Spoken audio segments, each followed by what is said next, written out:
And we're live. Hey everybody, Capt Ron here again, along with Diane Hansen and Dieter Staudinger and Eric Larson, back with another weekly episode of FearlessFlight Live. Glad to see you all here tonight. And as usual, we hope that you can join us and you'll put forth some questions and challenge us and get the most for your most bang for your buck here. So make sure you leave a comment if you would, if you can, in the remarks there on the Facebook page or on YouTube, depending on where you're at. We will try to keep up with that. And if you, for some reason, we're not seeing your comment, if you could put it in the chat. That's actually they can't reach the chat though. They can't get in the chat. So we can only see them if they put it in Facebook. Yeah, so the best place if you want your comments answered or seen for us, anyways, is on the Facebook page, Capt Ron's FearlessFlight. So, but I check YouTube too. So. And this is the place, of course, that we want you to come if you have a fear of flying, if you know somebody who has a fear of flying, or if you just like to hang out and talk about the airline industry. And we have a Facebook group called FearlessFlight Birds of a Feather. We're, geez, I haven't checked recently, but we're up over well over 1,000, and we'd like to keep growing. And the way to do that is for you to sign up and introduce yourself and see if you can either contribute to somebody else's overcoming their fear or get some support for yourself. Tonight, we're going to talk about basically the theme of the show was changing the way you think about flying. We got a couple of timely topics that came up in the news. We're going to talk about the 301 graduation flight that we've now scheduled 2 of them coming up in March, one in Boston and one in out of Burbank. We're going to answer some questions that have come in over the week and a little bit more about our monthly live coaching webinar and how to get into our Fearless Flight Club. This is the first thing I noticed this week, and Diane has something to add to this. This was a news feed, or an article I got in my news feed. A passenger was so impressed with this Delta Airlines flight attendant that he or she took a picture of this. This is during the flight, obviously not on takeoff or landing because the flight attendant wouldn't be there at that point. But this person they were in turbulence, and this person was very, very, very nervous about what was going on in there. And so this flight attendant came back and just took a seat on the floor next to her, I believe it was, and really quite tender and stuff. And Diane, I think, said that she had an experience like this herself. Yeah, a couple of trips ago, I had a gentleman, and he, at one point before we took off, had mentioned to me or kind of talked to me a little bit about how nervous he was. And at one point, he stood up and said, I'm on the verge of having a panic attack. And so I thought to myself, well, goodness, you're talking to the right person. And so throughout the flight, I did the same. Now, we didn't sit down because I'm way, way older than this flight attendant. I'm probably old enough to be this individual's grandmother. And I know that if I sat down, I probably wouldn't get back up. So I kind of crouched down, kind of squat down, and did all those kinds of things that we talked to you about if you're flying with a family member. You know, I said, look at me, now tell me how you're feeling, and let's what kind of story are you telling yourself? Let's tell yourself a different story. Anyway, so throughout the flight, every time I went down the aisle, I stopped and touched him on the shoulder, on the arm, and said, how are you doing? Anything you want to ask me about the sounds of the aircraft or what we're doing? And so we had a really nice interchange for about the hour and a half that we were in flight. And then when we were getting ready to land, he said, thank you so much. You could see on his face, he was much more relaxed. So there's a lot of us out there, a lot of us flight attendants. If you just let us know how you're feeling, and if you have some anxiety, we are like this wonderful flight attendant you see in this picture. We're there to help you. And we can't help unless you tell us. And we want you to tell us. So That's why we recommend boarding early and asking if you can meet the pilots, and in the process, disclosing to the flight attendant that you are nervous about flying, and then they can kind of keep an eye on you throughout the flight there. So, okay, speaking of flying, we're going to go to fly out of Boston. I'm going to go out to Boston in March for our next Clear for Takeoff 301 graduation flight. And 2 weeks later, we're gonna do a flight out of Burbank, going to Sacramento and back. And just a reminder, the 301 class, there is no prerequisite. Anybody can take it if you want. We do have a preparatory class before that, and then we recommend that you take the 201, the Clear for Takeoff 201 online course prior to that. And if you do, then, and you access the your registration through the 201 course, you get it for $200 discount. Okay. And then if you live, here's something that came up. I haven't even mentioned this to the team here. Have a client that lives in Baltimore, and she said, what if I wanted to join you guys in Baltimore? And I said, that would be a smashing idea. So we are going to make that possible. It'll be on an individual basis. And if there's somebody that wants to do that, either join us in Baltimore in this case, or when we fly to Burbank, join us in Sacramento, let me know. Just send me an email to Capt Ron, CAPTRON @FearlessFlight.com, and we'll work it out individually with you. I got a couple of ideas on how I could pull that off, and we certainly can accommodate you on the flight coming up there, but I'm actually thinking about how I could escort you back in that. So anyway, so if you have any interest in that, and let me repeat it again. If you live in the destination cities, in this case, either Baltimore or Sacramento, and you would like to join us mid-flight, let me know, and we'll work out the details, make sure you get the right flight and all that, and talk about how we would manage the day for you, how you could pull that off. Okay, so so much for that. Okay. Just a quick promo for the 201 course. We've had a number of people join, and we finally arrived at where we've been shooting for several years now, Dieter and I, and that is to have an online course in the cloud that people could do on demand. I've been surveying people who have taken the course over the last couple of years, and the number one comment so far is they love the fact that they can do it when they want to, it on demand, and they can do it through the app. And it looks like coming up. So whatever you are a subscriber to in the Fearless Flight programs, you can get that like that. And what we have learned over the 35 years and speculated is the best way to overcome your fear of flying is to stay connected. Now, you don't have to do all the hard work, the really hard work 24/7. But if you have the membership in the background, you can stay current. And then when you get within 3 to 4 weeks of the flight, it makes it a lot easier to pump yourself up a little bit than it does to have that feeling of relapse and having to start all over. And when you go to all that trouble to get over your fear, why let it creep back in there? So think about that. And I'm adding content. We have the monthly live coaching webinars, and if you are either currently enrolled in the 201, or if you have one of the membership levels in the Fearful Flyer Club, or you want to get a pass for any one of the individual coaching sessions, you'll get the replay. And now we're adding a custom guided visualization to each monthly webinar that we're doing there.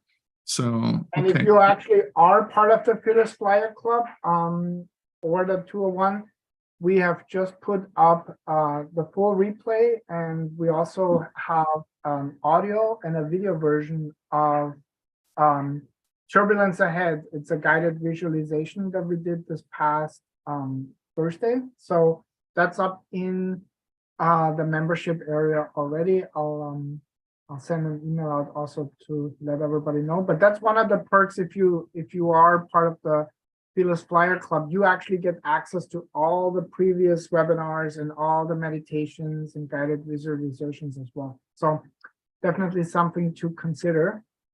What do we have next? We have some questions, right? Oh, and I do want to say, Dawn reminded all of us here at Fearless Flight how amazing we are. And so in total shameless fashion, I'm going to say thank you, Dawn. I really appreciate that.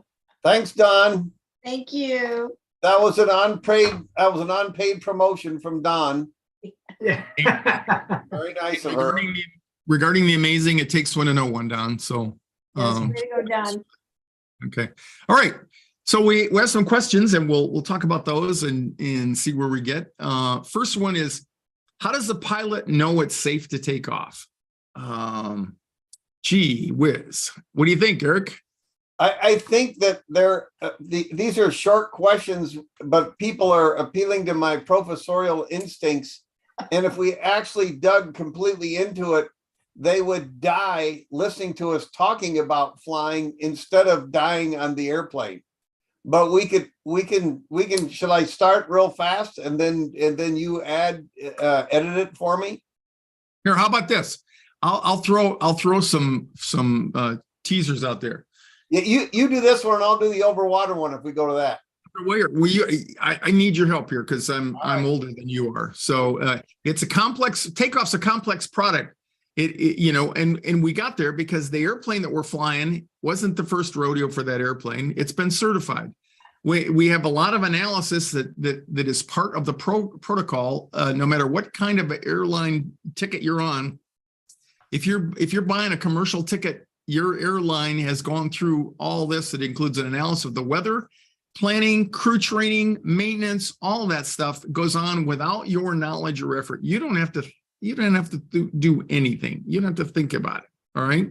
And I think that's the part that plays on the control fears that people have, is they think that they've got to do this on their own and or worry about it. And I like to tell people, we appreciate your worrying, but we're not going to share our paycheck with you for it because it just doesn't have any bearing on the successful outcome of the flight. And our part starts really about an hour before when we get a release and when we get to the gate. So when you get to the gate, Eric, what do what kinds of things do you typically go through that when people are in the back fretting over this, what are you doing up front? So this is our busiest time of flight, but before we go, we're as Ron mentions, we have a release from a dispatcher who has compiled the flight plan for that specific flight.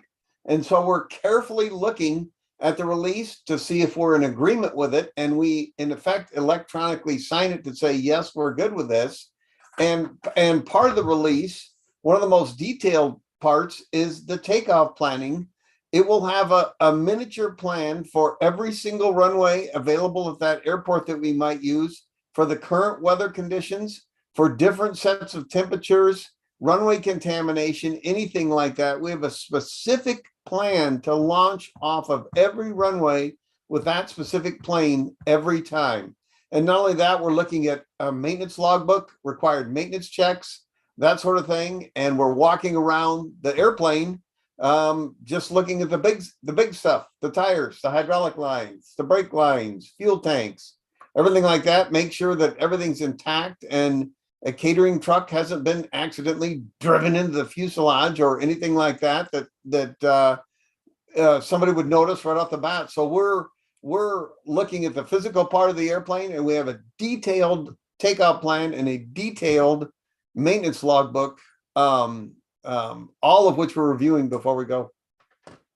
And So- on my little planes, we have issues like weight and balance and center of gravity. And so the captain, the pilots, if there's any kinds of questions, like we have lots of cargo, lots of whatever, not so many people, I mean, they're looking at that and they may say to, and I've had within the last month, one of the captains said to me, I need you to move 2 people from zone A to zone this. And so all kind, like he was saying, all kinds of details that they're going through all of that stuff. So very. And that happens on big airplanes too, just when we're not full. So Yeah. Oh, that's true. Yeah. we're placing it. So, okay, Eric, devil's advocate. So you got all that, you said a lot of stuff that you're thinking about and looking at and releasing all that. I compressed it. I'm a passenger. I walk by the cockpit and I see all those lights and those bells and whistles and dials and gauges and stuff like that. I'm asking, how can any one person look at all that stuff on takeoff? We don't look at all that stuff on takeoff. We look at all that stuff in a certain order called a flow, up and down, all the way across to make sure all the systems are where we expect them to see. And then we do a checklist with the other pilot to verify that we looked at those things.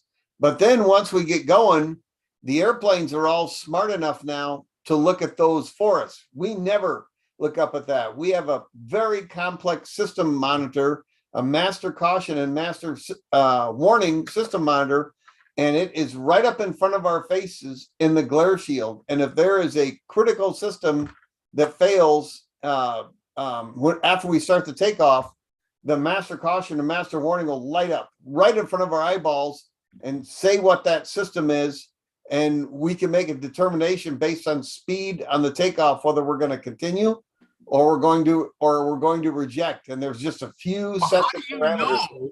How do you know whether to continue or stop? We generally only would reject at high speed for a master warning, which would be a red warning with a bell on it, alerting it that it's serious. A cautionary system failure we would not reject for unless we were at low speed on the takeoff, less than the auto brake activation speed of 84 knots with 2 miles of runway in front of us. We go, oh, okay, let's pull off and see what that is.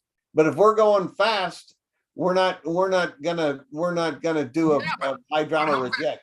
You said something one time about V1. What is that? What's V1? That is our V is short for velocity.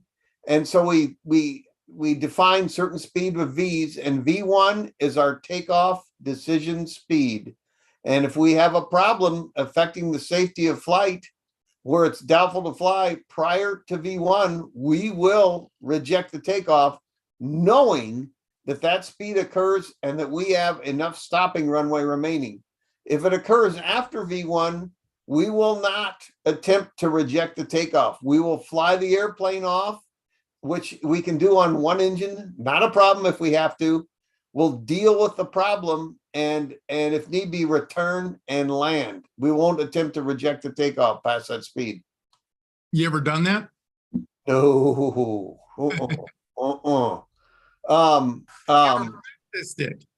Oh boy, every stinking 6 months we would just get drilled in the simulator with that till our nerves were just fried.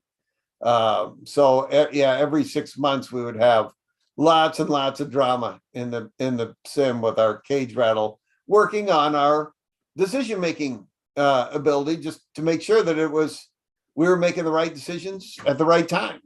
I have rejected at less than 80 knots, as I mentioned, the less than auto brake actuation speed, when there was a system anomaly with 2 miles of runway in front of me, going, okay, all we have to do is pull the thrust to idle, roll forward a little bit, we can taxi off and see what the problem is.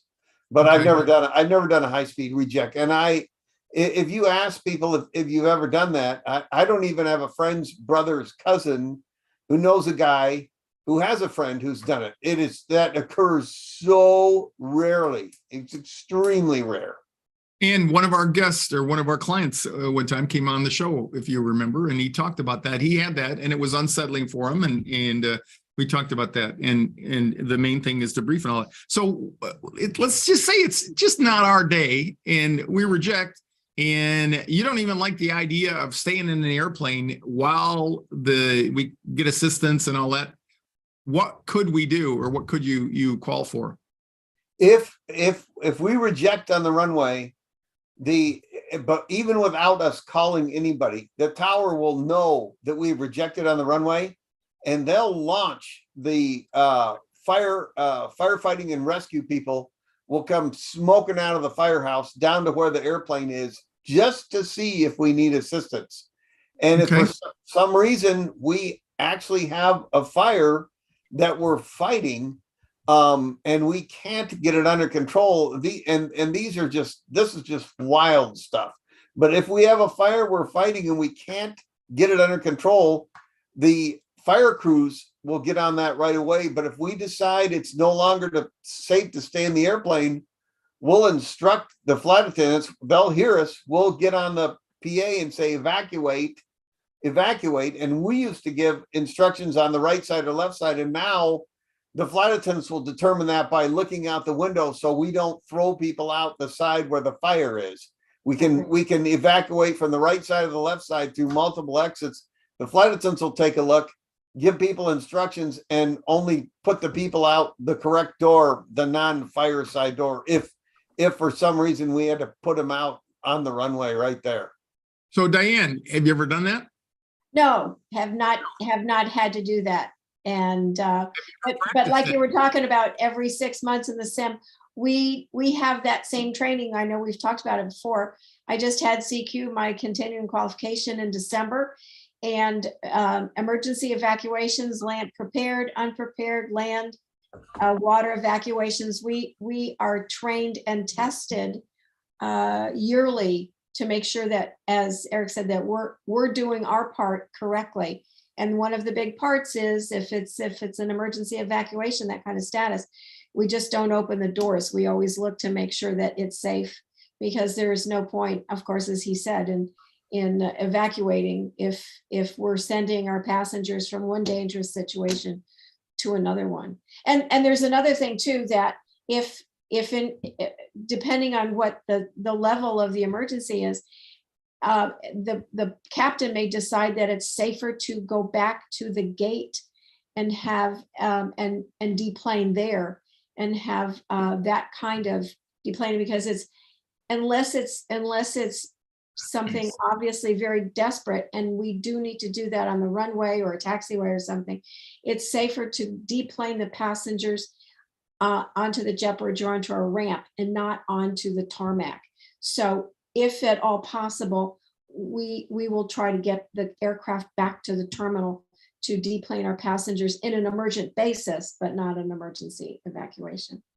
Okay, so that talks about contingencies and stuff, and how we know it's safe to take off and why. So not only do we consider all the parameters if we take off, how to fly the airplane, all that, we also consider if we're not successful and we do a reject and stay on the runway, and if something happens that day. Now, is that going to be a day at the beach for you? Absolutely not. You're going to be frantic, but you're going to be following Diane's instructions. You will have paid attention because you know how important it is, and not put anything in the aisle so you trip over it. You're not going to reach up and find your carry-on luggage and your way out the airplane. If you're doing an emergency evacuation, you're going to get up and you're going to get your buns off the airplane. And that's why the thing that I think is so important about flying is that no matter who you are, unless you're absolutely not flying at all, but when you fly, the last thing in your mind is to have, it's hard enough for you just to get the courage up to fly the airplane and all that. But the other thing is we've prepared that. So you pay attention to the instructions beforehand, pay attention to the crew, and follow the instructions, and you're going to be okay. And when you get done, you're going to call up Capt Ron or Dieter or Eric or Diane, and you're going to say, holy moly, like one of our clients did. And he's going to bring us up to date, and we're going to help debrief him if they didn't debrief you at the time. And that's one of my pet peeves in all my years in the airlines. Even what we would call a routine turnback, where we go back either after we got airborne and go back and land, or we turn around and reject the takeoff. All of that warrants for everybody on that airplane to have their questions answered before they leave that airport that day. And if you can take care of yourself, even on a routine flight, you know what we've said. If you have turbulence or something goes wrong and you're not satisfied what it was, you want to grab one of the crew members, one of the pilots, preferably, on your way out and say, hey, you got a minute? Explain to me, Lucy, what went on. Okay. Were we in any danger? That's the main thing. So you don't carry that with you because it magnifies like a critical mass and a piece of, atomic reaction there. And you don't want to take that with you and carry that anxiety around. So I don't know, Dieter, anybody got any questions that related to that? Or maybe they will, if they haven't down the Well, road. actually, Gabrielle, welcome to Fearless Flight and welcome to Birds of a Feather. I think she just asked, what is a turn back? So that was just related to what you were saying. Good question. And I think Good we have question. the other questions. We have Gabrielle's other questions coming up in a little bit. So, Eric, do you wanna? So Gabrielle, real quickly, the turn back we would be referring to there is if we had a problem after our takeoff decision speed continued into the air, but we had a non-normal situation, as we call it, had to deal with it, possibly had to shut down an engine, that sort of thing. We're not going to go very far. We're going to go back to that airport and land, and we can refer to that as a turn back. And without stealing the thunder from your 9-part question later, a turn back on an overwater flight would also occur prior to reaching the equal time point between two airports, the destination airport or an alternate airport on the landmass that you left. You could turn back 2 or maybe 3 hours into the flight and fly back to that airport as opposed to continuing forward. Either of those could be referred to as a turn back. We had one about a year and a half ago. I was forward and we took off, and as we climbed out, there was a whistling sound that was coming from the main cabin door around the seal, and it got louder and louder. And I called, of course, the flight deck and everything, and we had a slight leak in the main cabin door. So the pilots were very good. The captain was wonderful and explained to all the passengers, well, we've got a slight leak and we're going back. And so we went back and we were all fine. We got off that plane, we got onto another plane, and we left. Everything was fine. Okay. What tools should I use while in longer flights? The same ones you use in the short ones. Only you use them more. Okay. That's the smart aleck in me. But seriously, That's a good answer, though. Yeah, that's a great answer. People, and I'm going to be short with this because we've got so many other times and resources and things to share with you on that. Mainly, I would recommend take the Clear for Takeoff 201. That's number one. You're gonna get, not only are you going to get lots of tools, you're going to be able to customize them through interactions with the team and with other people, other fearful flyers in the program. If you can, take the Clear for Takeoff 301 class. If we're flying somewhere near you and you've got the time and the resources, I highly recommend flying with us. And again, you can go in 301. You can also put comments in the Facebook and on YouTube, and you can talk to people who have done that and get their feedback as to whether it was worth it or not. And of course, we always talk about the Fearless Flight Kit. That's a downloadable collection of 7 digital files, including the Fearless Flight Harmonizer, which is an audio program that's designed to help you interrupt those obsessive, obnoxious, compulsive thoughts. The thought loops that you get into that keep asking you, what can I do? What can I do? Okay. And then the last thing, and growing in popularity rapidly, we've had a bunch of people join now. That's our new Fearful Flyer Club membership, including, and that includes monthly live coaching webinars. And we'll plug the coaching webinars here right at the end. But those are the things in there. We have lots of tools: breathing, writing, breathing through a drinking straw, a breathing activity, several of them, guided visualizations, the FFK and things that I mentioned here. So if you have some specific questions, you can certainly get them answered in any of the programs and the tools that we have offered here. Okay. I gotta drag this out of the way. And I'm gonna kind of defer on this question too. What should I do for anxiety in the plane? Basically, a similar answer is you need tools and you need to practice. And probably the biggest thing that you'll get out of joining one of our either the online course or flying with us or things like that, or doing one-to-one coaching, is you're going to develop a personalized plan for yourself. And you're going to learn how to practice before you ever get into the environment where the anxiety is going to trip. Okay. And so when you do that, you're setting yourself up for success. And that's how everybody that's come to know us and has found success with us. That's how they did it. They formalized it. They educated themselves. They learned how to interrupt their thinking when it was going down a road and it got hijacked, and they joined our community, because when you share with other people, it benefits everyone there. So that's what we recommend. Here's something that Dieter found going through the comments. This from Gabriella, and she said, "So glad I found this group. Have a major flight anxiety, and I'm flying on Thursday in an Airbus 321 Neo." What the heck is that, Eric? What's a Neo? That's a new generation of the 321 that has been. How many aisles does it have? What's that? How many aisles does it have? That's a single aisle, but its systems much improved for overwater flying, and has these high-test LEAP engines that are extremely efficient and fuel miserly. And so they can do that mainland to Hawaii stuff, no problem. Okay. That's a nice airplane. And as I said, fairly new.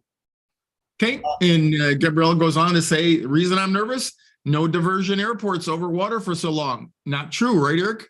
Right. There's two. There's an airport somewhere on the mainland that you just left, saying you're going to Hawaii, left in the mainland. There's multiple sets of alternate airports, but the dispatcher will pick one or two that you might use. And if you go past what we call the equal time point, where it would be shorter to continue on to Hawaii than to come back to the US mainland, then if you have a problem, you'll press on to Hawaii. Then that'll be your other alternate. There aren't any in the middle.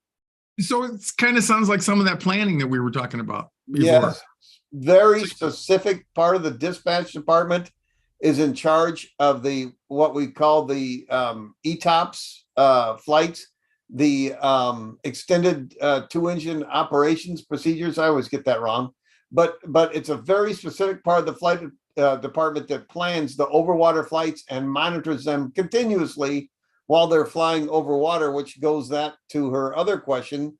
Between the US and Hawaii, Oakland Air Route Traffic Control Center, quote unquote, owns all of that airspace, and they monitor all of the airplanes in that airspace between Hawaii and the mainland US, as does some part of the ocean everywhere, or all parts of the ocean everywhere, are monitored and controlled by somebody.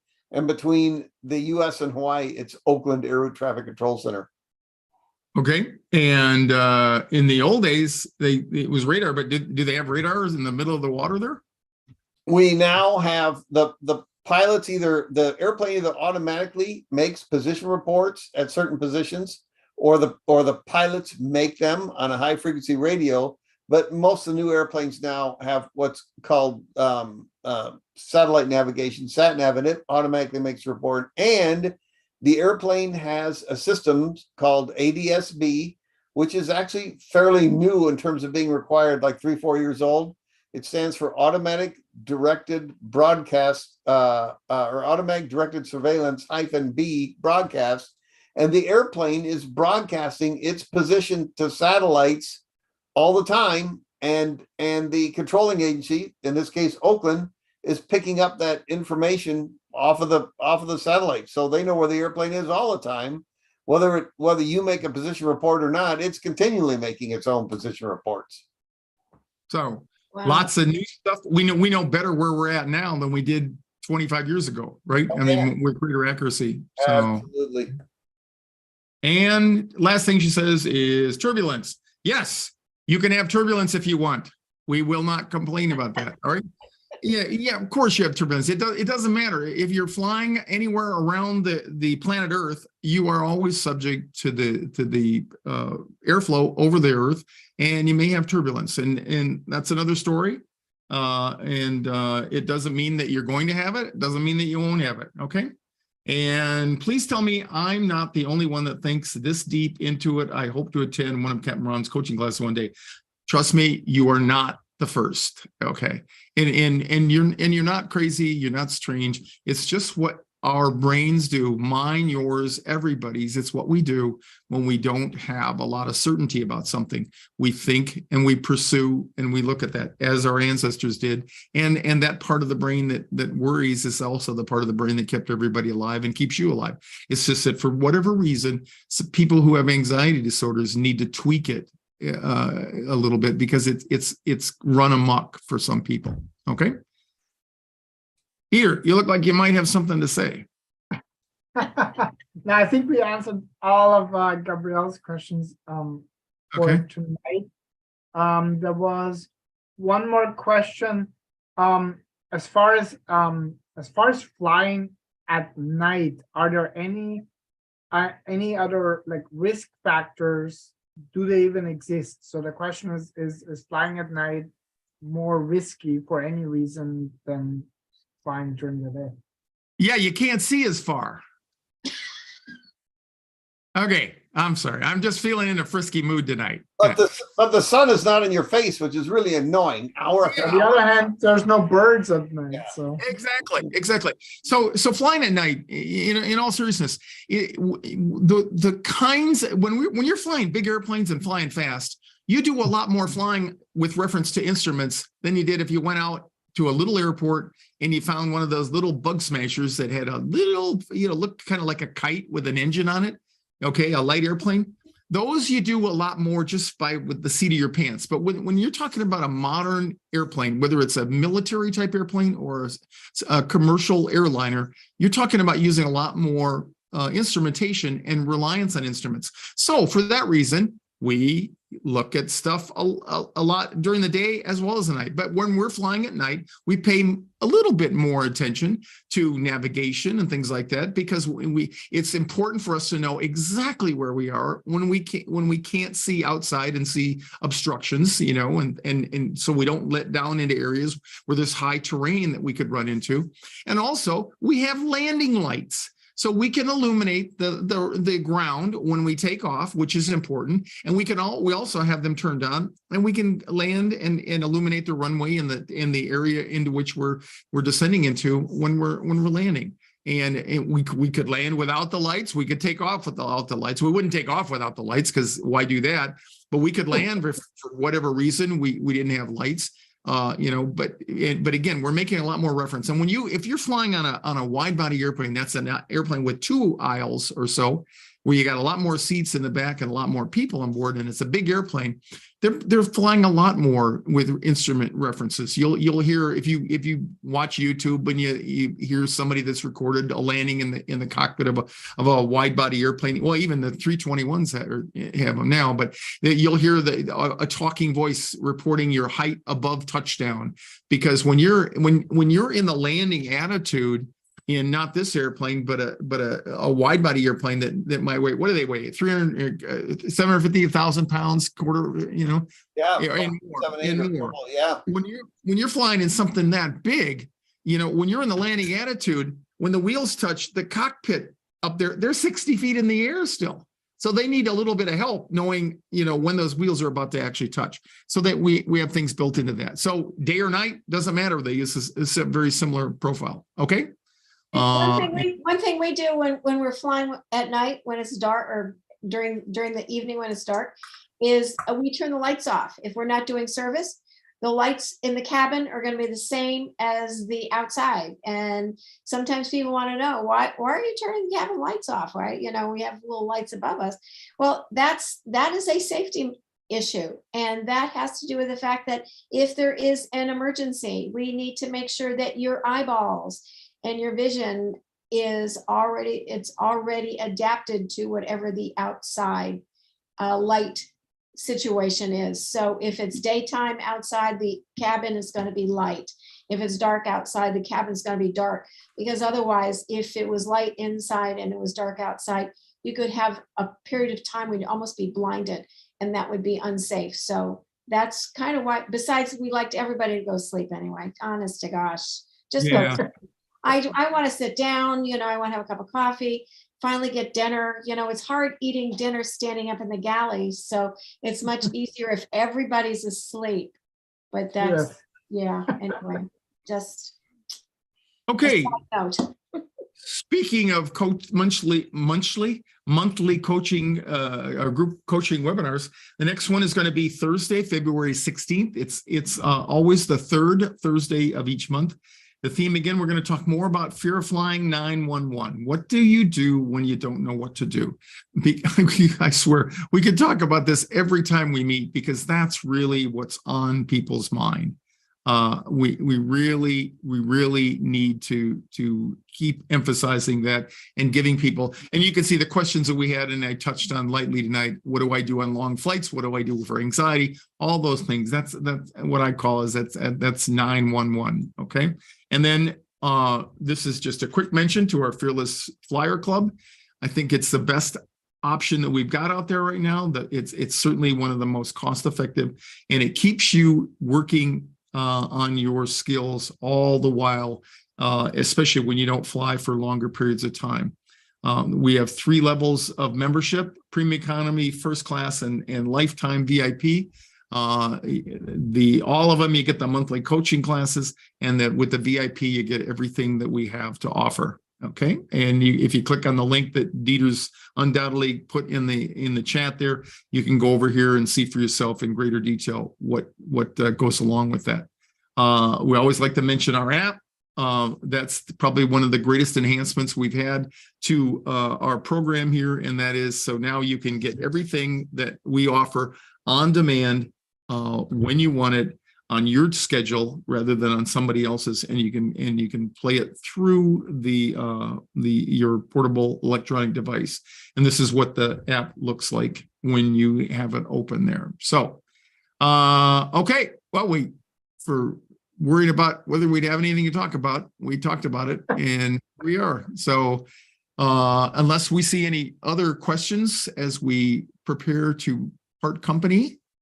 No, the last thing I will say, Don said he had really good experiences on the Airbus A380 in terms of smooth rides, and I will say that that plane was literally retired before the pandemic, but it's coming back. So it's a great experience. Yeah, people are coming out of the woodwork, and they're bringing those wide body airplanes out, and that's a major effort. So must be me expecting some traffic. I know if you look at the fares are up, and the airplanes are full. So get out there. I'm sure they're full.